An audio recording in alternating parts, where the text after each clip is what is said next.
In the cutthroat world of technology, code is king. It's supposed to be a universal language, a stream of ones and zeros that builds empires. In this world, your logic is your value. Your skill is your voice. But for one programmer at a company built on cutting-edge code, they judged her by the one thing that wasn't digital: her accent. For years, her talent was invisible, but her accent was loud. Her colleagues heard her voice, but they never actually listened to her words. They saw her as a temporary cog in a giant machine, a quiet worker from the Philippines who was good enough for maintenance, but never for innovation. They thought she was replaceable.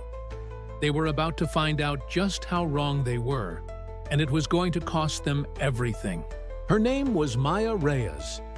In the gleaming open-plan office of Innovate Dynamics, a rising star in the financial tech world, Maya was basically a ghost.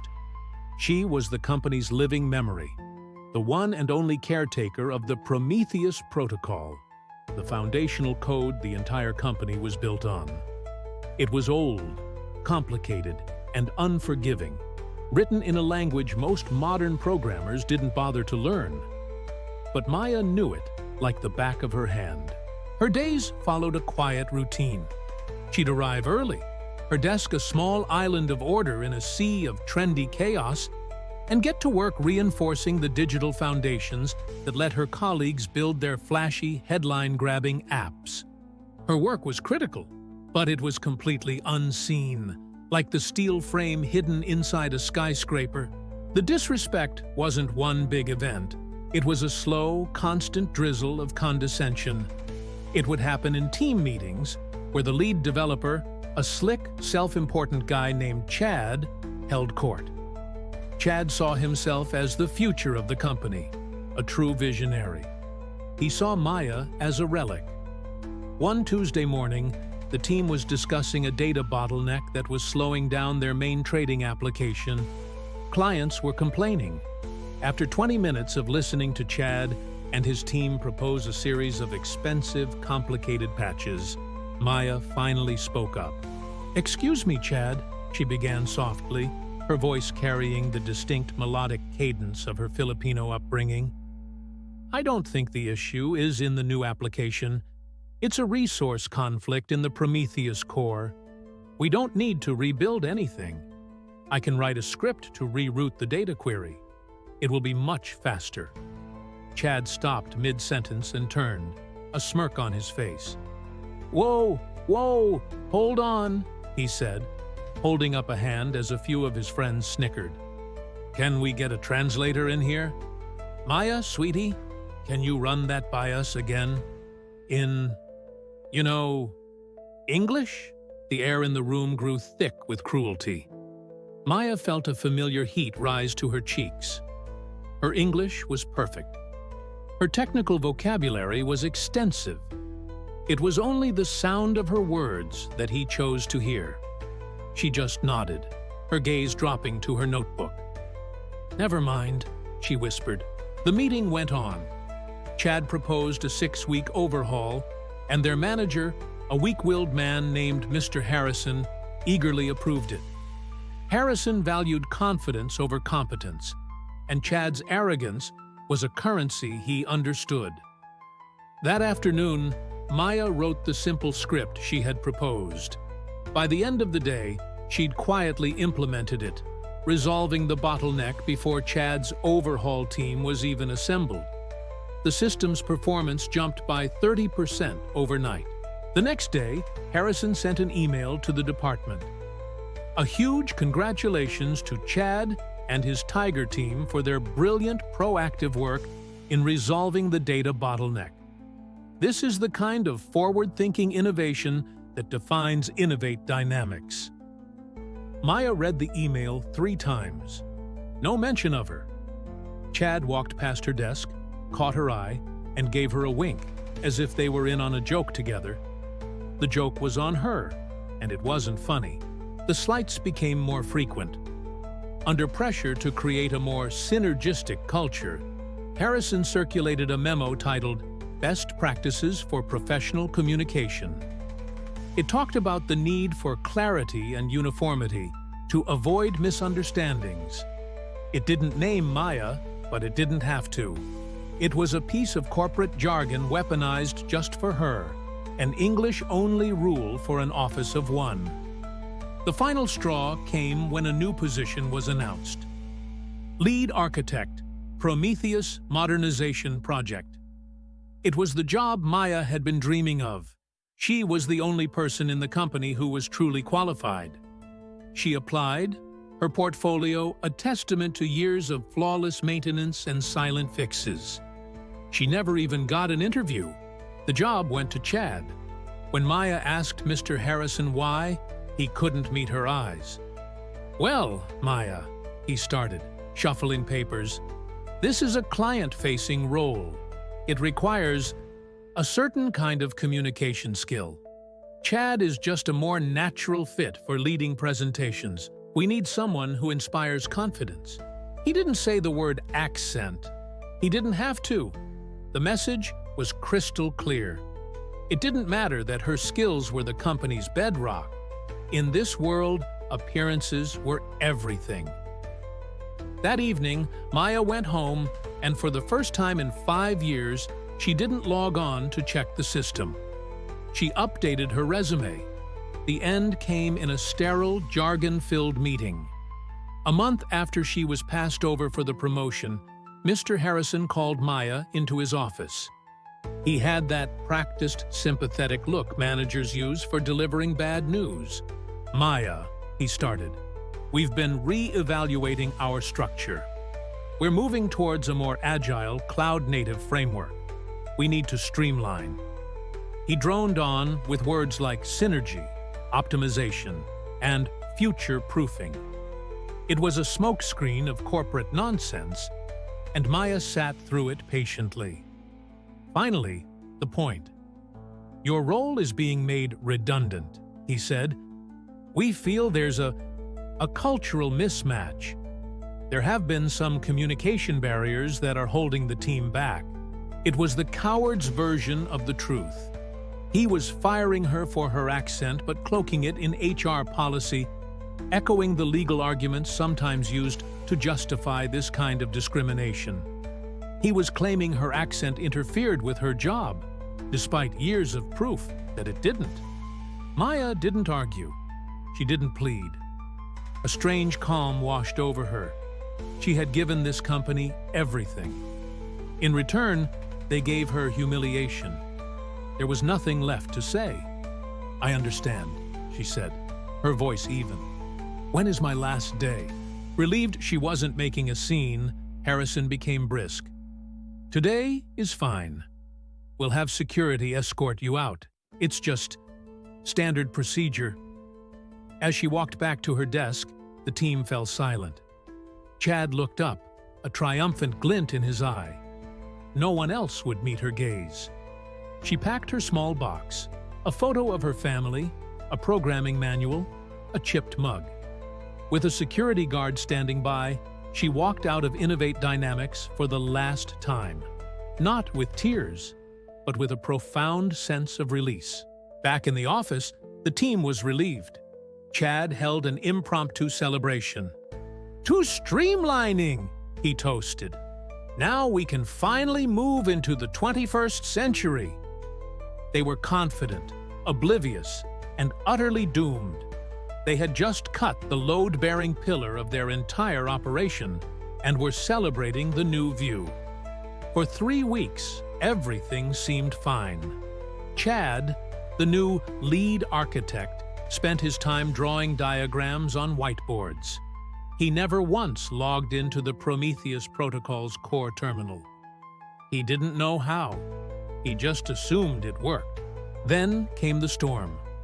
On a Thursday morning, the main trading dashboard flickered off for 3 seconds. An hour later, 30 seconds. By lunchtime, the entire system was frozen. Panic set in. This wasn't a bug. It was a system-wide seizure. Alarms started blaring. The company's trading algorithms were offline. Every minute of downtime was costing them millions. The CEO, a formidable man named Julian Sterling stormed down from his penthouse office. "What is going on?" he boomed. "Harrison! Chad! Fix it! Now!" Chad, his face slick with sweat, rushed to the command center. He and his team stared blankly at the Prometheus terminal. It was a cascade of error messages they couldn't understand. Chad typed a few frantic commands he found in an old manual. The screen went completely black. He'd just killed the patient. Chaos erupted. Clients were furious. The company's stock began to plummet. Sterling pulled Harrison into a conference room. "Find out who knows how to fix this," Sterling hissed. "I don't care who it is. A janitor, an intern, a ghost. Find them." Harrison made a series of frantic calls. The answer was always the same. The code was too old, too specialized. They had no idea.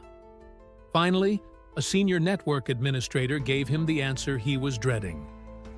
There was only one person who truly understood Prometheus, the administrator said.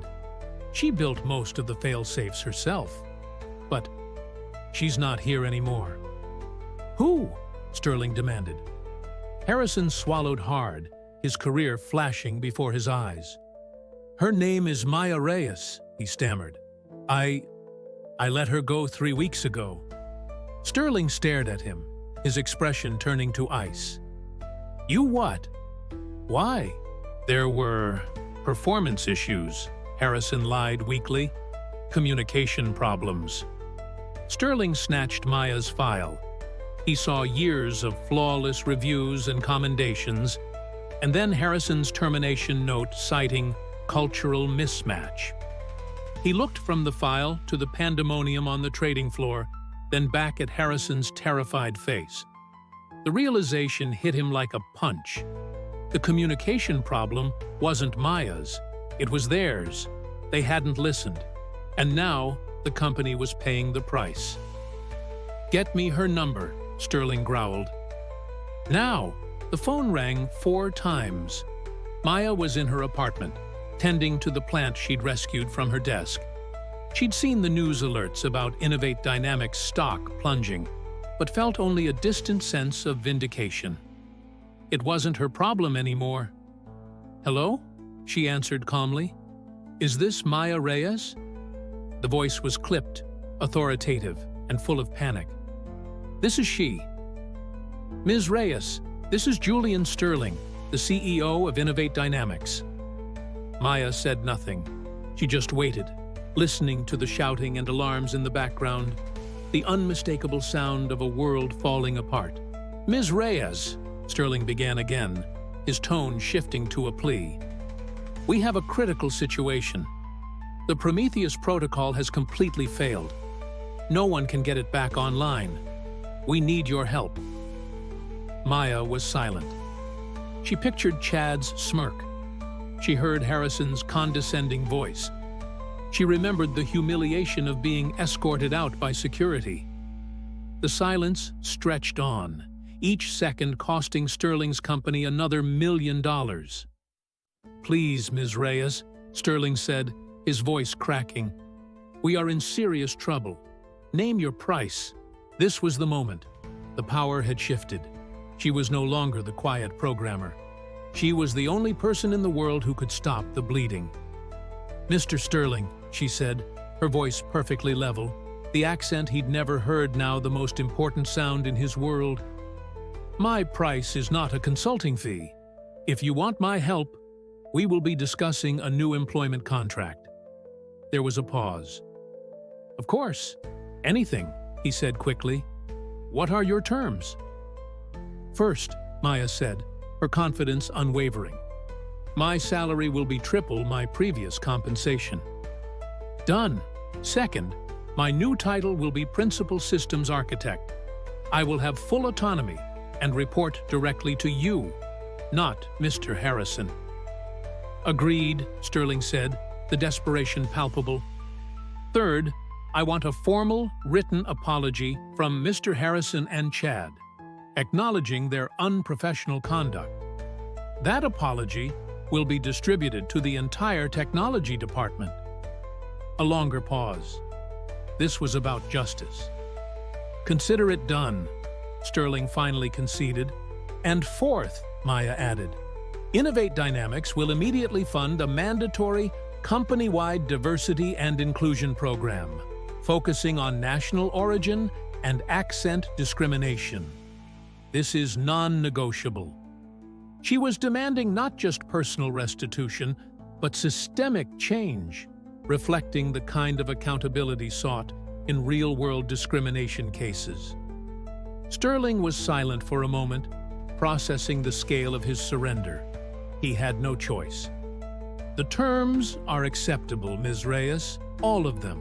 Just please, can you come back? Now? I'll be there in an hour, she said, and hung up.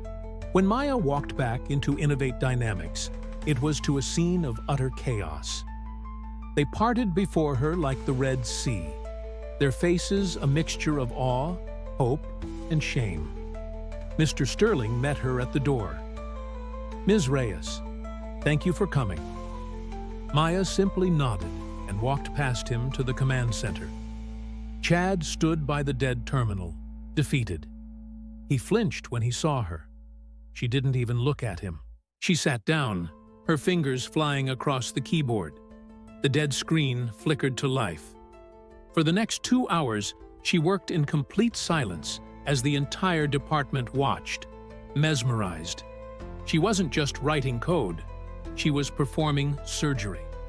She navigated the digital wreckage, rebuilt broken data bridges, and purged the feedback loops that crashed the system. Then, with a final decisive keystroke, it was over. The trading dashboard lit up. The alarms fell silent. A collective gasp of relief swept the room, followed by a spontaneous burst of applause. Maya stood up and faced Mr. Sterling. The system is stable, she said, but the neglect has been significant. It will require a complete architectural review, which I will begin tomorrow. She then looked past the CEO, her eyes landing on Chad and Mr. Harrison. Her gaze wasn't angry. It was calm, direct, and unshakable. In that moment, they knew they had made a very, very big mistake. They had judged her by the sound of her voice, and she had just saved them with the power of her mind. In the weeks that followed, Innovate Dynamics was a changed company. As principal systems architect, Maya began rebuilding their technology from the ground up. The apologies from Harrison and Chad were circulated. Harrison was demoted, and Chad was eventually let go, unable to work under the woman he had tormented. The mandatory anti-discrimination training began, forcing many to confront their own biases. Maya's story became a quiet legend, a testament to the fact that talent speaks its own language. They had laughed at her accent, but in the end, her skills spoke a language they could all understand: success. Her journey is a powerful reminder that true worth isn't found in the sound of a voice, but in the quiet, undeniable power of competence and resilience. It echoes a clear legal principle. Discrimination based on national origin isn't just wrong, it's illegal. This story, while dramatized, is inspired by the very real struggles of countless people who have faced discrimination. If you believe talent and character are more important than prejudice, share this story. And for more inspirational narratives of justice and vindication, make sure to subscribe.